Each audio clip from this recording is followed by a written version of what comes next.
Gokil, sepatu budget rasa signature.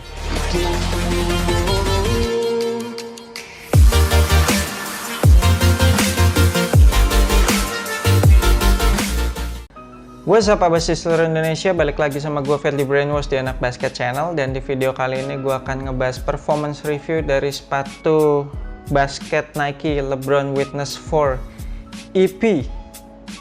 EP itu kepanjangannya Exclusive Performance. Buat lo yang nggak tahu, sekarang lo tahu.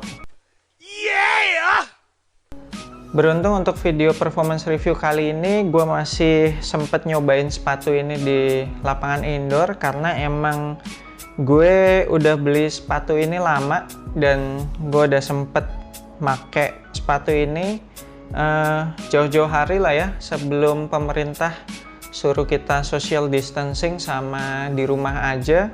Jadinya khusus untuk sepatu ini kita punya performance review di indoor maupun di outdoor. Langsung kita mulai dari traction. Traction pattern yang kayak jaring-jaring ring basket ini ternyata nggak kalah sama herringbone traction pattern. Gokil, ini gigit banget di lapangan indoor, di lapangan outdoor nggak ada masalah, tapi tentunya lebih perfect di lapangan indoor. Sama sekali nggak ada slip-slipnya. Kalau di lapangan indoor gue bener-bener bebas melakukan crossover, jab step, step back, whatever, pokoknya di cover dengan baik lah sama tractionnya. Kemudian bahan solid rubbernya ini juga berdecit.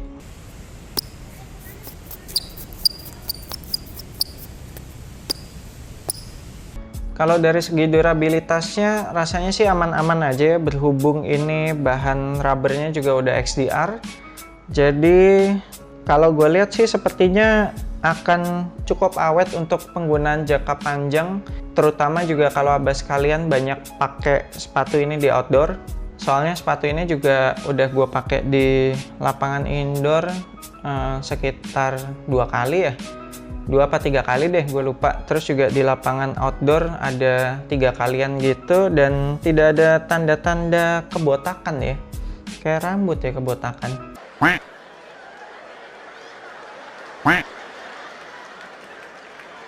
Kemudian kualitas tractionnya kalau di lapangan outdoor seperti yang gue bilang tadi, nggak sebaik di indoor, tapi juga gue tidak menemukan masalah. Paling bakalan terjadi slip-slip dikit kalau tractionnya ini udah mulai ketempelan banyak debu. Jadi emang ini jenis tractionnya lumayan ngangkat debu, jadi rajin-rajin aja wipe off kalau abas kalian main di lapangan yang berdebu. Setelah di wipe off sih udah nggak ada masalah, tractionnya bakalan gigit lagi. Bentuk outsole-nya juga nggak flat-flat banget ya, jadi masih agak ada roundednya dikit gitu, jadi heel to toe transitionnya juga lumayan smooth. Lanjut ke cushion. Cushioning sistemnya bisa gue bilang terdiri dari 2. Jadi kalau yang belakang itu cuma ngandalin Phylon midsole doang, terus kalau yang depan ngandalin si air sumpotnya ini yang 2 biji. Dan feelingnya kalau untuk yang bagian belakang ini, meskipun nggak ada teknologi apa-apa, cuma Phylon midsole doang, tapi menurut gue Phylon midsole-nya udah empuk sih, udah enak banget gitu, ditumit berasa banget ada impact protectionnya, berasa lebih ke bouncy ya, bukan empuk tapi lebih ke bouncy, jadi berasa kayak membal gitu. Apalagi yang bagian depan nih yang ada sumpot 2 biji ini berasa banget sih. Kalau lo lompat-lompat pakai kaki depan itu lebih berasa membal-membalnya nih di bagian forefoot alias kaki depan. Cuma memang setup sumpot yang 2 biji di depan ini bener-bener ngilangin court feel sih, jadi lo nggak berasa kaki lo napak ke lantai gitu. Jadi court feel-nya bener-bener ya, ini sepatu berasa tinggi gitulah di bagian depan. Kalau buat gue yang pemain guard yang banyak pakai gocek-gocek, terus juga mungkin abas kalian ada yang lebih ngandalin speed, ini mungkin berasanya kurang afdol aja sih di kaki kita, karena bener-bener nggak berasa napak lantai tuh.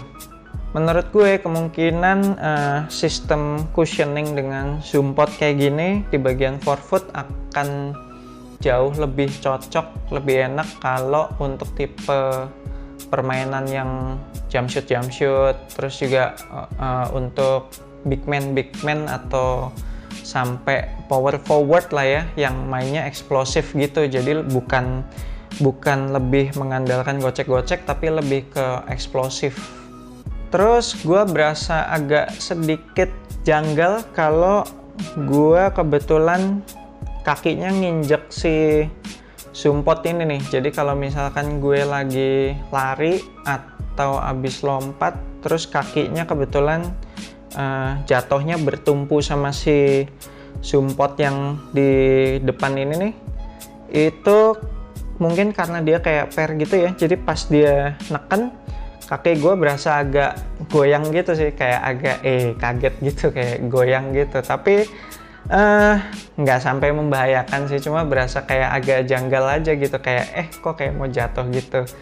Tapi nggak sampai parah-parah banget kok, enggak. Cuma ya gitulah, nanti abas kalian kalau pakai sepatu ini mungkin bisa ngerasain sendiri. Untuk materialnya, bahan meshnya lentur, terus berasa tipis, berasa cheap banget di kaki. Jadi emang ya rasanya tipis gitulah, tapi adem. Jadi ini di kaki nggak panas, mau seberapa lama pun abas main dengan sepatu ini nggak bakalan berasa panas kakinya. Kemudian ini materialnya juga nggak butuh waktu break in, jadi meskipun abas kalian baru beli dan langsung dipakai buat main, nggak ada masalah karena materialnya emang udah fleksibel banget dan lentur. Jadi ya benar-benar zero break in time lah. Paling yang berasa agak kurang menurut gua di material lidahnya ya. Material lidahnya itu paddingnya kurang tebel, jadi kalau gua ngencengin tali sepatu yang bagian paling atas ini, itu berasa di kaki depan ngeganjel gitu sih. Jadi berasa ada iketan tali yang ngeganjel nih di kaki, dan itu kadang-kadang berasa lumayan sakit. Gua pikir tadinya pull tab yang di lidah ini yang dari bahan nubak ini kan persis nih di tali bagian paling atas nih, gue pikir bakalan ngebantu ngeredam gitu. Ternyata enggak sih, tetep sih berasa di kaki depan nggak enak gitu, kayak ada kayak ada tali yang ngeganjel gitu. Untuk fitnya sepertinya abas kalian harus downsize setengah ukuran karena bagian toe-nya ini masih ada sisa ruangan banyak banget. Gila nih, sepatu panjang banget perasaan.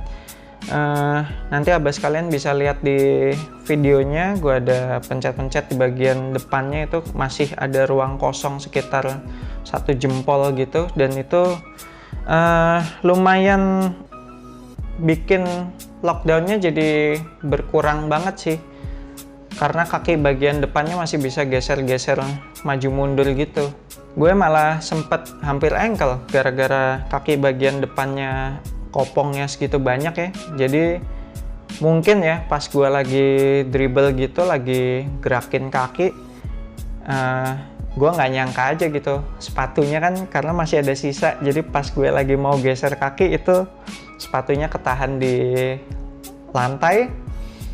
Terus karena gue juga kaget nggak siap, jadinya kayak kakinya goyang gitu, terus kayak ankle ringan. Jadi sangat penting buat abas kalian milih sepatu yang emang fitnya tuh pas gitu, nggak terlalu kegedean, nggak terlalu banyak ruang kosong. Sedangkan untuk yang kakinya lebar bisa consider beli true to size aja, soalnya takutnya kalau downsize nanti kanan kirinya nggak enak, kesempitan. Last, supportnya nggak ada masalah sama sekali. Bagian toe juga udah di overlay gitu, udah enak memberikan support untuk toe-nya, juga memberikan durabilitas buat yang seneng toe dragging gitu, yang suka nyeret-nyeret bagian kaki depan. Kemudian heel counternya juga udah kelihatannya gede banget gitu kan. Wow, masih terkagum-kagum gue sama emblem singanya ini.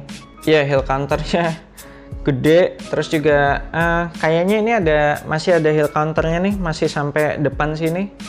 Ini berasa keras nih di bagian samping, jadi ya berasalah untuk pergerakan maju mundur kanan kiri gitu, kaki kita kayak udah dijaga banget. Ini supportnya sih oke banget menurut gue. Kemudian outsole-nya juga dibikin bulky banget ya, jadi kayak lebih gede gitu daripada uppernya, jadi ini emang memberikan kestabilan. Cuma gue kok agak-agak kurang serk ya sama outrigger setupnya yang bagian forefoot bagian depan. Padahal kan ini kalau dilihat kan outriggernya kayaknya gede nih, outsole-nya juga yang bagian forefoot lebih gede dari upper, tapi gue di kaki itu feelingnya nggak berasa selebar itu. Di kaki itu berasanya bagian forefootnya ramping-ramping aja nih, berasa kayak rounded. Khususnya seperti yang gue bilang tadi, mungkin emang karena kalau gue nginjek di bagian sumpotnya ini, dia kan neken gitu kan, agak kempes dulu, terus baru nanti kayak per lah ya. Jadi pas gue nginjek sumpotnya itu emang berasa kayak kakinya agak sedikit miring gitu, sedikit lah, bukan dalam artian ekstrim ya. Iya, dari keseluruhan sepatu ini benar-benar yang bagian yang bikin gue berasa agak-agak kurang nyaman setup outrigger di forefootnya sih, di bagian depan. Gue nggak tahu ya, apakah mungkin si air sumpotnya bisa dimodif gimana lagi, atau mungkin emang guanya aja yang nggak cocok karena tipe permainan gue yang sebagai guard doyan crossover, terus kayak ya lompatan-lompatannya juga kadang nggak stay di tempat gitu. Gue bukan tipe yang spot up shooter juga, tipe yang lebih ke gocek-gocek terus jump shoot atau layup gitu-gitu sih. Memang berasa banget sih sepatu ini didesain lebih kepada Abbas yang mainnya eksplosif. So, segitu aja performance review gue untuk sepatu Nike LeBron Witness 4 ini. Menurut gue harga sama apa yang kita dapat sangat amat sebanding, sangat amat worth it. Terus juga I love the silhouette, gue bener-bener suka sama bentuk sepatunya. Terus juga gue lihat colorway yang lain juga keren-keren. Dan lagi nih sepatu budget juga udah teruji banget, udah dipakai langsung sama King James sendiri. Gokil kan? Buat abas kalian yang tertarik beli sepatu ini, gue udah tinggalin linknya di deskripsi video ini. Abas kalian tinggal klik link tersebut, nanti akan langsung masuk ke websitenya NCR Sports. Jangan lupa untuk masukin kode asupan basket supaya abas kalian bisa dapat free ongkir up to Rp50.000. And thank you so much for watching this video. Kalau abas kalian merasa video-video yang gue bikin berguna untuk abas kalian, please support gue dengan subscribe ke YouTube Anak Basket Channel. Buat yang belum subscribe, like and share video ini. Dan jangan ragu-ragu kalau mau komentar, misalkan, bang gue nggak setuju sama review lo, gue udah pakai sepatu ini, rasanya kayak gini kok, nggak kayak yang abang bilang gitu. Itu juga nggak apa-apa, gue welcome aja buat semua masukan. Kita jadiin kolom komentar Anak Basket Channel itu kayak sebuah forum diskusi aja. Jadi kalau abas yang lain ada yang baca komen-komen mengenai sepatu ini kan jadinya lebih banyak masukan lebih bagus. Jadi bisa menyimpulkan sendiri sepatu ini bakalan cocok sama abas atau enggak. Oke lah, sampai jumpa di video berikutnya. Stay safe buat abas kalian dimanapun kalian berada. Semoga asupan basket Anda minggu ini cukup.